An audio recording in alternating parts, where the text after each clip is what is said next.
Ukrainian gunners shelled a Russian air defense system in eastern Ukraine probably sometime in the past couple of days. That itself isn't all that noteworthy. Ukraine's forces have destroyed dozens of Russian air defenses since Russia widened its war on Ukraine in late February.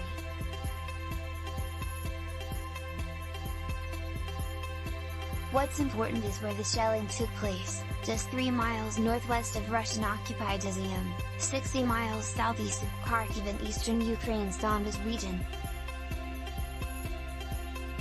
Ukraine's best medium artillery, its new American-made M777s, can lob 100-pound shells around 19 miles. That means Ukrainian forces have staged artillery no farther than 22 miles from Izium, and are blasting away. Izium until recently was the locus of Russia's faltering offensive in Donbas.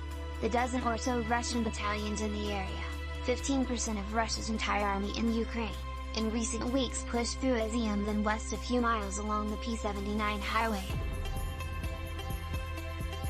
The Ukrainian Army's 81st Air Mobile Brigade fought a tactical retreat along the P-79, extracting a heavy toll on the Russians for every mile they advanced. The result, however, was a Russian penetration several miles into Ukrainian-held territory south of Kharkiv, where Kyiv's troops now are mopping up.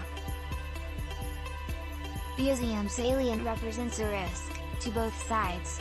If the Russians can deepen and strengthen the salient, they might encircle the Ukrainian brigade south of Izium and Severodonetsk and nearby communities.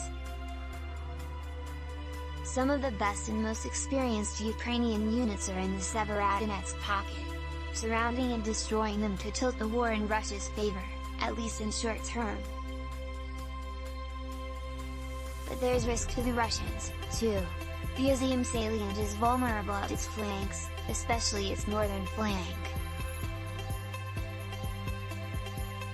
As Ukraine's 92nd and 93rd Mechanized Brigades wrap up their operations around Kharkiv, they've shifted south to join the fight around Izium. If Ukrainian troops west and south of Izium can draw out the Russian battalions, the 93rd in particular is in a position to cut across the Russian supply lines and isolate the frontline troops. That the Ukrainians now are within artillery range of Izium is a strong indicator that the salient indeed represents a greater danger to the Russians than it does to the Ukrainians.